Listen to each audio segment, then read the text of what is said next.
I sometimes wonder what would have happened if I had left a note. A single piece of paper on the kitchen counter, explaining why I walked away.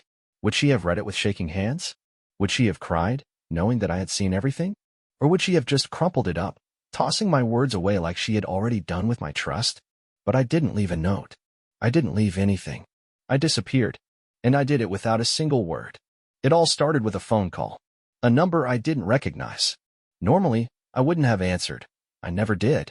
But that night, something in me, some gut instinct I couldn't ignore, made me press accept. At first, there was silence. A long pause. Then a deep, slow exhale. If I were you, I'd check your wife's messages. Have a good night, buddy. Click. The call disconnected before I could say a word. I stood there, phone still pressed to my ear, heart hammering.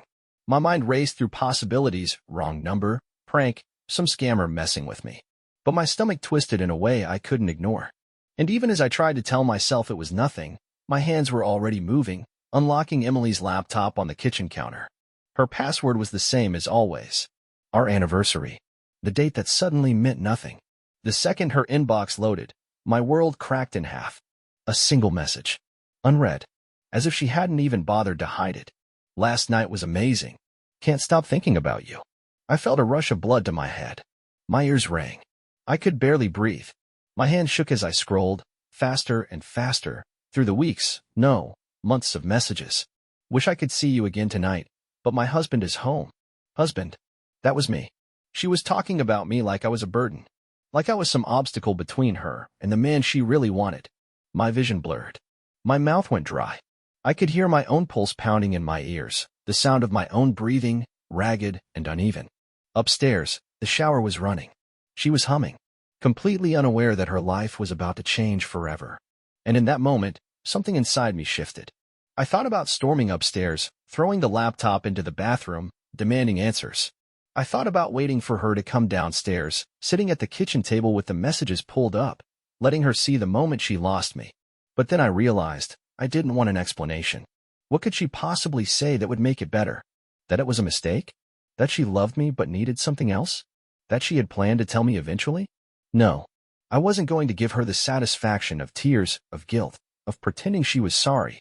So I grabbed my car keys, my wallet, my passport, just the essentials. I walked to the door, hesitated for only a second, then stepped out into the night. And I never went back. The night swallowed me whole. The headlights of my car cut through the darkness, but beyond that, everything felt blurred, like I wasn't really there. Like I was watching myself from somewhere else, detached from my own body. My hands were steady on the wheel, but my mind was in pieces. I had no destination, no plan, just distance. The first hour, I drove in silence, letting the road pull me further away from the life I had just abandoned. Every time I thought about Emily, about those messages, I felt my grip tighten, my pulse hammering in my skull. The words replayed in my head like a song I couldn't turn off. Wish I could see you again tonight, but my husband is home. Husband. A title that had become meaningless in an instant. I wanted to feel anger. I wanted to feel anything other than this hollow emptiness. But the truth was, I didn't even have the energy for rage. I just felt disconnected, like I had left something behind that I'd never get back. A green highway sign flashed by, 80 miles to the next city. I didn't recognize the name. I didn't care. I just kept going. Somewhere around midnight, I stopped at a gas station. The kind that looks the same no matter what state you're in, flickering fluorescent lights, a dingy restroom, a cashier who barely looked up from his phone. I filled my tank, walked inside, and grabbed a bottle of water and a pack of gum. As I stood at the register, I caught my reflection in the security mirror above the counter. I barely recognized the man staring back at me. Messy hair, dark circles under my eyes, a blank expression. The cashier handed me my change. You all right, man? I blinked, forced a nod. Yeah, just tired. He didn't look convinced, but he didn't push. I walked back to my car and sat there for a while, staring at my phone. I had turned it off before leaving, but now I hesitated. Was she looking for me? Had she even noticed I was gone? Would she care? I pressed the power button. The screen lit up, a few missed calls. One from Emily, two from an unknown number. No texts. She had called once. Then nothing. Maybe she hadn't realized I was gone yet. Maybe she was still in the shower when I left, still living in the illusion that everything was normal. Or maybe she knew. Maybe she had seen my empty closet, my missing bag, and decided not to chase after me. Maybe she was with him. I turned the phone off again and tossed it onto the passenger seat. I wasn't ready to face it. I wasn't sure if I ever would be. The road stretched ahead, endless and uncertain. And for the first time in my life, I had no idea where I was going. The night turned into morning while I was still on the road. I don't even remember how many miles I had driven, how many small, nameless towns I had passed through, each one blending into the next like a dream that refused to end. I had no map, no plan, no direction. Only one goal: stay gone. Somewhere along the way, exhaustion set in. My eyes burned, my hands ached from gripping the wheel, and my mind felt sluggish, drowning under the weight of everything I was trying not to think about. I needed to stop. I pulled into a motel off the highway, one of those rundown, forgotten places where the neon sign flickered, and the parking lot was half empty. The kind of place no one asks questions. It was perfect. I stepped out of the car, stretching my stiff muscles, and walked into the lobby. The air smelled like stale cigarettes and old carpet. A bored-looking woman sat behind the desk, flipping through a magazine. She barely glanced up as I approached. "Need a room," I said, my voice rough from hours of silence. She chewed her gum slowly, eyeing me. "Just you?" "Yeah." "Cash or card?" "Cash." I had pulled out everything I could from my bank before I left. No digital trail. No way for Emily, or anyone else, to find me. She slid the key across the counter. "Room 14. Into the hall." I nodded, grabbed the key, and left without another word. The room was exactly what I expected. Peeling wallpaper, a stiff bed, a TV from the early 2000s that buzzed when it was on. It didn't matter. It wasn't home, but then again, I didn't have a home anymore. I tossed my bag onto the chair and sat on the edge of the bed, staring at the wall. The weight of it all was starting to settle in now. The fact that I had left, that I wasn't going back, that Emily was probably still asleep in our bed, oblivious, or worse, awake and not caring. I reached for my phone, hesitating. Against my better judgment, I turned it on. The screen lit up. One missed call. Emily. Just one. That was all. No messages. No frantic texts. No apologies. That should have told me everything I needed to know. And yet, I stared at the screen, waiting. As if somehow, through sheer force of will, I could make her care. Make her regret it. But nothing happened. I tossed the phone onto the nightstand, ran a hand over my face, and lay back on the bed. I closed my eyes, but sleep didn't come. My mind refused to shut off. It kept replaying everything: the messages, the call from the unknown number, the way my feet had moved on their own, carrying me out of the house like I had been programmed to leave. I should have felt anger. I should have felt something. But all I felt was numb. I had spent years building a life, only to become a stranger in it overnight. And now, I was a man without a name, without a home, without a past. Just a ghost, drifting through places no one would remember. I woke up to the sound of tires rolling over gravel. For a split second, my brain thought I was back home, lying in my bed, waking up next to Emily like I had 1,000 times before. The hazy fog of sleep made me believe I'd hear the soft rustling of sheets, feel the warmth of her body next to mine, maybe even hear her mumbling something about needing coffee before she could function. But then reality set in. I wasn't home. I wasn't even sure where home was anymore. I blinked up at the ceiling, the ugly yellow light casting long, jagged shadows from the cracked blinds. The air smelled like old carpet and cheap cleaning products. The motel room was still the same as last night, stale, impersonal, a place built for people like me who didn't want to be found. Rolling onto my side, I grabbed my phone from the nightstand. The battery was almost dead. I debated turning it back on, but the last time I had checked, there had been nothing. No desperate messages from Emily, no calls asking where I was. Just that single missed call. One. That was all she had given me. I tossed the phone onto the mattress and sat up, rubbing a hand over my face. My body felt heavy, sluggish, like it hadn't quite caught up with my new reality. I needed coffee. Grabbing my wallet, I stepped outside. The morning air was crisp, cool, the sky overcast. The parking lot was mostly empty, save for a couple of trucks parked near the entrance. The world felt muted, distant, like I was moving through a dream. There was a diner across the road, the kind of place that probably hadn't changed since the 80s. A flickering neon sign read Maggie's in dull red letters. The smell of bacon and fresh coffee drifted through the open door as I walked in. The place was nearly empty. A man in a baseball cap sat hunched over the counter, stirring his coffee absently. A waitress wiped down a table, humming along to the old country song playing on the jukebox. I took a seat in the corner, my back against the wall, where I could see the entire room. Old habit. A woman in her 50s walked over, notepad in hand. "Morning, hon. What can I get you?" "Coffee." "Black." My voice sounded rough and used. She nodded. "You look like you could use something to eat too." I wasn't hungry, but I nodded anyway. "Whatever's good." She gave me a knowing look before disappearing into the back. I leaned back against the booth, staring out the window. The highway stretched on in the distance, endless, leading to places I didn't know. I tried to imagine where I'd be in a week, a month, a year. Would I still be driving, still running from the ghost of my past? Or would I find a place to land, some forgotten town where no one knew my name? I barely noticed when the waitress set the coffee down in front of me.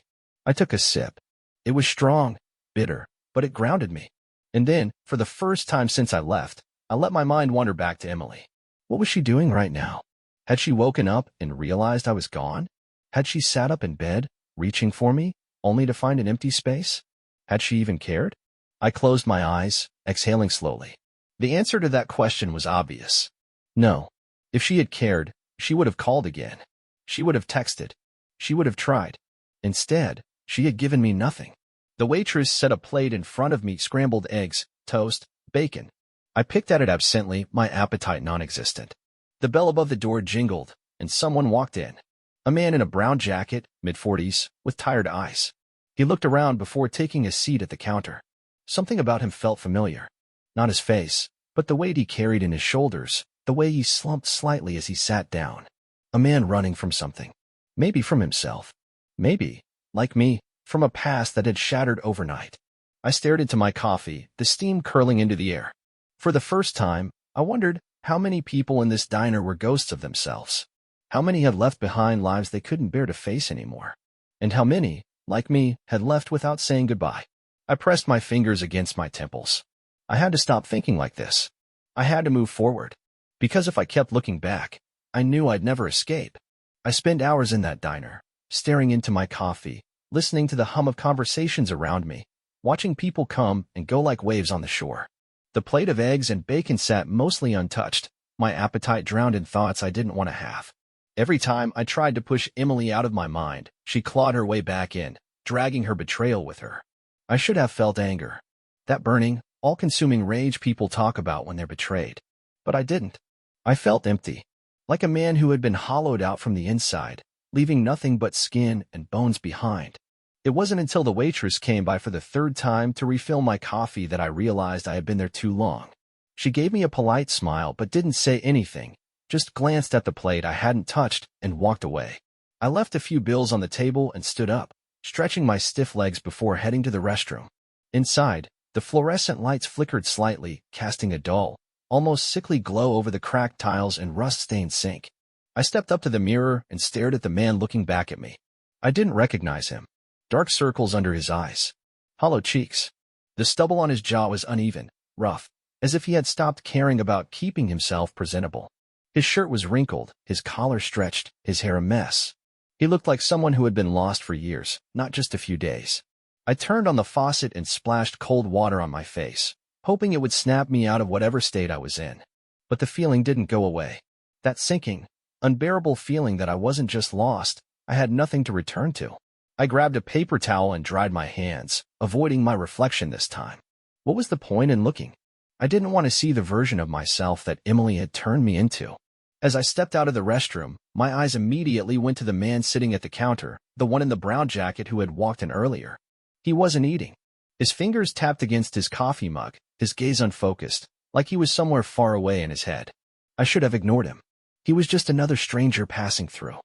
But something about the way he carried himself, the same kind of weight pressing on his shoulders that I felt on mine, made me stop. Before I could change my mind, I walked over and sat down on the stool next to him. He didn't look up right away, just kept tapping his fingers against the mug like he was playing an invisible piano. Then, slowly, he turned his head toward me. "Rough night?" I asked, my voice hoarse from lack of use. He let out a dry chuckle, shaking his head. "More like a rough life." I nodded, understanding more than I wanted to. "Been on the road long?" he asked, finally looking at me. His eyes were sharp, but tired, like a man who had seen too much and survived just enough. A few days, I admitted. Not sure where I'm going. He smirked, stirring his coffee. That makes two of us. For a while, neither of us spoke. Just two men sitting in a roadside diner, sipping bad coffee, running from something we didn't have the guts to face. I didn't know his story, and I didn't ask. He didn't ask for mine either. But maybe that was the point. Maybe some people don't need explanations. Maybe they just need to know they aren't the only ones floating through life without an anchor. Eventually, he finished his coffee, threw a few bills on the counter, and stood up. "Take care of yourself," he said. "You too," I replied, watching as he walked out the door and disappeared into the parking lot. I sat there for another few minutes before I grabbed my own keys and followed. It was time to keep moving, because staying still meant thinking, and thinking meant remembering, and I wasn't ready for that yet. The road stretched endlessly ahead, a long strip of faded asphalt that seemed to disappear into nothingness. I had been driving for hours since leaving the diner, my hands stiff around the steering wheel, my mind an endless reel of memories I didn't want to replay. The air inside the car was stale, heavy, and I had rolled down the window in an attempt to clear my head, but it didn't help. I told myself I wasn't running. I was just going. But going where? That was the real question. The gas tank was running low, forcing me to stop at another nameless town that looked exactly like the last one. One main street, a few scattered houses, and a gas station that had probably been there since the 70s. I pulled into the lot, stepping out of the car, stretching my legs before making my way inside. The bell above the door jingled as I entered, and an older man behind the counter gave me a slow, assessing glance before going back to whatever was playing on the small, dusty TV in the corner. Some local news channel. Something about a missing person. I tried not to let my mind go there. I grabbed a bottle of water and a protein bar, the kind of meal you eat when you don't care about food, just survival. As I made my way to the counter, I caught a glimpse of myself in the convex mirror above the register. Still the same stranger. Still the same hollow, unreadable face. The cashier, a man who looked like he had seen his fair share of wandering souls, rang me up without a word. He took my cash, slid my change across the counter, then finally said, "Storm's coming." I blinked, looking out the window. The sky had darkened, thick clouds rolling in from the west. "Bad one?" I asked, mostly for the sake of conversation. He nodded. "Wouldn't be driving too far if I were you." I thought about getting back in the car and pushing through, but something in his tone made me hesitate. A storm wasn't what I needed right now. I was already drowning in my own. "You got a motel around here?" The man smirked like he had been expecting the question. He jerked his thumb toward the road. "Couple miles down. Place called Miller's Rest. Ain't fancy, but it's got a roof." That was all I needed. I thanked him, grabbed my things, and walked back to the car. As I pulled onto the road, I could already feel the change in the air, the way the wind had picked up, the eerie quiet that settled in before the sky broke open. Miller's Rest wasn't hard to find. It was exactly what I expected, an old roadside motel with a flickering neon sign, the kind of place where no one asks questions. I parked near the entrance and walked into the small lobby. The woman behind the desk looked up from her book, gave me a quick glance, then slid the guest book toward me. "Cash only," she said. I nodded, scribbled a fake name, and handed her a few bills. She took them without hesitation and slid me a key. Room 7. The door creaked as I pushed it open. The inside was exactly what I expected, musty carpet, a bed that had seen better days, a nightstand with an old lamp that flickered when I turned it on. But it had 4 walls, and right now, that was enough. I tossed my bag onto the chair and sat on the edge of the bed, rubbing my temples. A year ago, I had a home, a wife, a life that made sense. Now I was here, somewhere no one knew my name, somewhere I didn't even belong. The rain started just as I lay back against the pillows, the sound steady against the window, filling the silence with something softer. For the first time since leaving, I let myself close my eyes. And for the first time, I wondered if I had really disappeared, or if I had simply never existed in the first place. I woke up to the sound of heavy rain hitting the window, the wind howling through the cracks in the motel walls. The storm had arrived in full force, turning the night into a restless, chaotic blur. For a second, I forgot where I was. My body tensed, expecting the familiar warmth of my bed, the scent of coffee drifting in from the kitchen, Emily's soft breathing beside me. But that life was gone. I sat up slowly, rubbing a hand over my face. The room was dim, the lamp on the nightstand flickering slightly, as if it was debating whether or not to stay alive. The air smelled of damp wood and stale cigarette smoke, the kind of scent that clung to places meant for people passing through. I wasn't sure how long I had slept.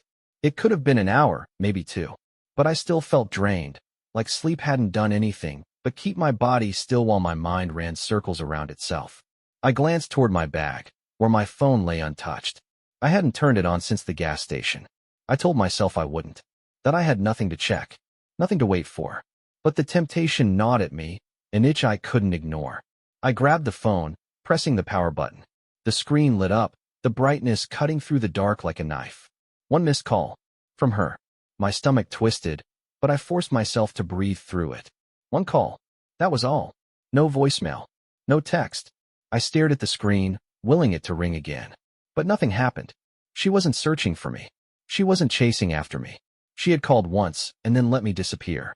I set the phone back down, resisting the urge to throw it against the wall. What had I expected? That she'd be in a panic? That she'd leave 100 messages begging me to come home?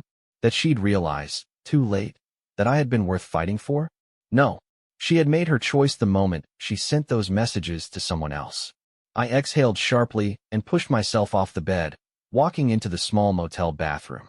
The mirror above the sink was cracked in one corner, distorting the reflection slightly.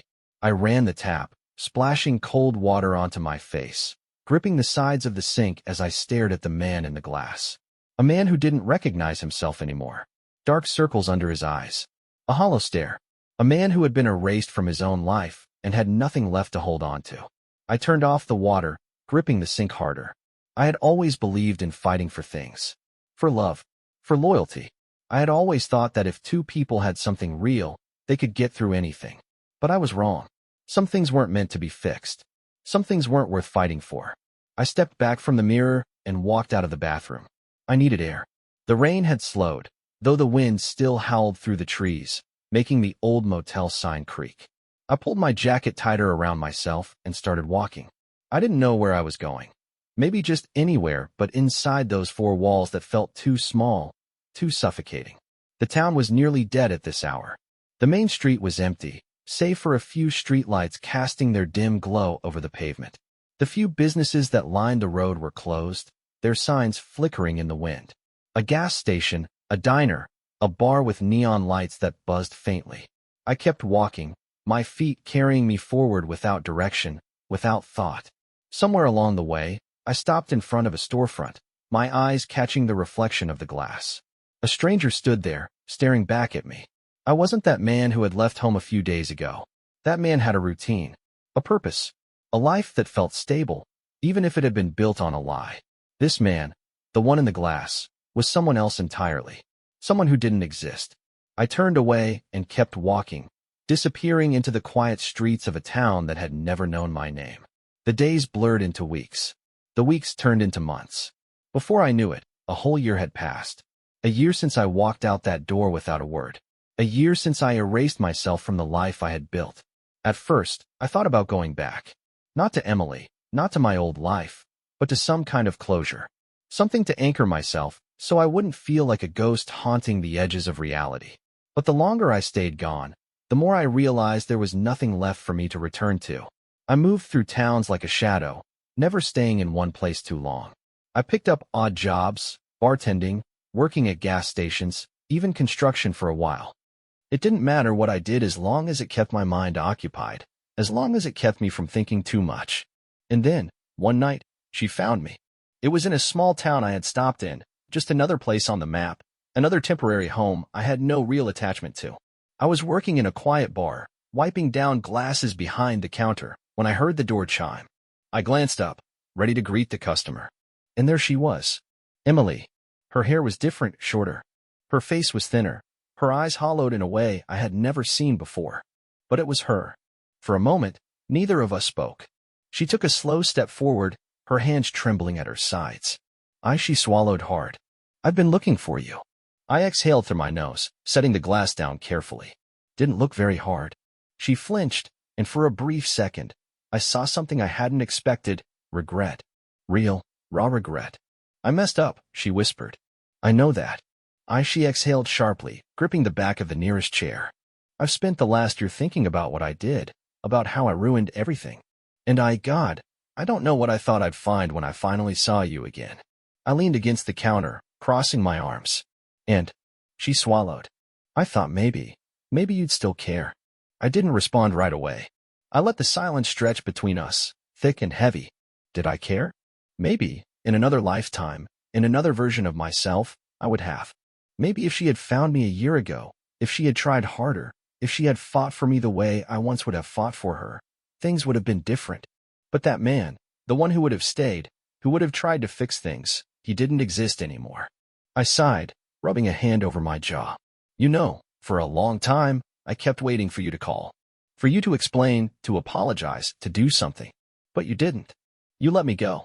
And now, after a whole year, you show up here expecting what? That I'll just forget everything? Tears welled in her eyes. I don't expect anything. She shook her head. I just needed to see you. I watched her for a moment, the way her shoulders shook, the way she hugged herself like she was trying to hold herself together. Once upon a time, I would have reached for her, pulled her close, told her that we could fix this. But not anymore. I nodded slowly. Well, now you've seen me. Her face crumbled, and she let out a shaky breath, nodding. I could see the realization settling in. I wasn't coming back. I wasn't the same man she had betrayed. And no matter how much time had passed, some things just couldn't be undone. She took a step back, wiping at her eyes. I'm sorry, she whispered. I nodded again. Me too. And that was it. She turned and walked out of the bar, disappearing into the night the same way I had, a year ago. I let out a breath I hadn't realized I was holding, staring at the door long after she was gone. And then, finally, I turned away. Because the past didn't belong to me anymore. And neither did she.